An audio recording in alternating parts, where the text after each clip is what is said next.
भुगतान संतुलन balance of payments के घाटे को कम करने में फेरा, फॉरेन एक्सचेंज रेगुलेशन एक्ट और फीमा, फॉरेन एक्सचेंज मैनेजमेंट एक्ट दोनों की भूमिका महत्वपूर्ण रही है, लेकिन उनके दृष्टिकोण और लक्ष्यों में मूलभूत अंतर है।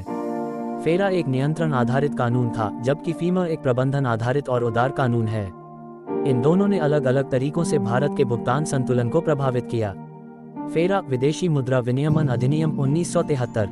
फेरा को 1973 में एक बंद अर्थव्यवस्था के माहौल में लागू किया गया था, जब भारत में विदेशी मुद्रा का भारी अभाव था। इसका मुख्य उद्देश्य विदेशी मुद्रा को संरक्षित और नियंत्रित करना था। उद्देश्य: इस कानून का मुख्य लक्ष्य विदेशी मुद्रा लेनदेन पर कड़ा नियंत्रण स्थापित करके विदेशी मुद्रा के बहिर्प्रवाह को रोकना था। यह एक आपराधिक कानून था और इसके उल्लंघन पर सख्त दंड, यहां तक कि जेल की सजा का प्रावधान था। बैलेंस ऑफ पेमेंट पर प्रभाव: फेरा ने विदेशी निवेश, विदेशी व्यापार और बाहरी ऋण पर सख्त प्रतिबंध लगाए। यह आयात को नियंत्रित करने और अनावश्यक खर्चों को रोकने में मदद करता था, जिससे भुगतान संतुलन पर नकारात्मक दबाव कम होता था। हालांकि इसकी अत्यधिक कठोरता ने विदेशी निवेश को हतोत्साहित किया और अर्थव्यवस्था के विकास को धीमा कर दिया।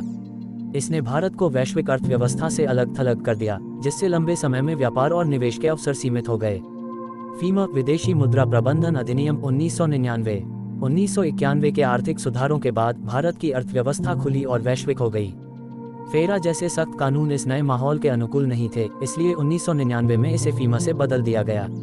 उद्देश्य: फीमा का उद्देश्य विदेशी व्यापार और भुगतान को सुविधाजनक बनाना और भारत में विदेशी मुद्रा बाजार के व्यवस्थित विकास को बढ़ावा देना था। फेरा के विपरीत, यह एक नागरिक कानून है और इसके उल्लंघन पर मौद्रिक दंड, जुर्माना का प्रावधान है, न कि जेल की सजा का। बैलेंस ऑफ पेमेंट पर प्रभाव: विदेशी निवेश को प्रोत्साहन: फीमा ने विदेशी निवेश, एफडीआई और एफपीआई को आसान बनाया। नियमों में ढील देने से विदेशी निवेशकों को भारत में पैसा लगाना अधिक सुरक्षित और आकर्षक लगा, जिससे देश में डॉलर का प्रवाह बढ़ा और भुगतान संतुलन के घाटे को कम करने में मदद मिली। निर्यात में वृद्धि: इस कानून ने निर्यातकों को अधिक लचीलापन दिया, जिससे वे अंतर्राष्ट्रीय व्यापार में अधिक प्रतिस्पर्धी बन सके। इससे निर्यात में वृद्धि हुई, जो भुगतान संतुलन के चालू खाते के घाटे को कम करने के लिए महत्वपूर्ण है। आयात उदारीकरण: यद्यपि फीमा का लक्ष्य आयात को नियंत्रित करना नहीं था, लेकिन विदेशी निवेश और विदेशी मुद्रा के प्रवाह को बढ़ावा देकर इसने आयात को सुगम बनाया।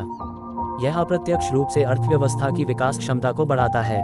निष्कर्ष: फेरा ने विदेशी मुद्रा के बहिर्प्रवाह पर कड़े नियंत्रण लगाकर भुगतान संतुलन के घाटे को सीमित करने का प्रयास किया, लेकिन इसने अर्थव्यवस्था के विकास को भी बाधित किया।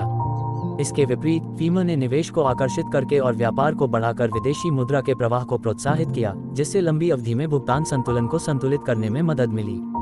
इसलिए फेरा एक नकारात्मक दृष्टिकोण, रोकना का प्रतिनिधित्व करता है, जबकि फीमा एक सकारात्मक और उदार दृष्टिकोण, प्रबंधन और प्रोत्साहन का प्रतिनिधित्व करता है, जो आधुनिक भारतीय अर्थव्यवस्था के लिए अधिक उपयुक्त है।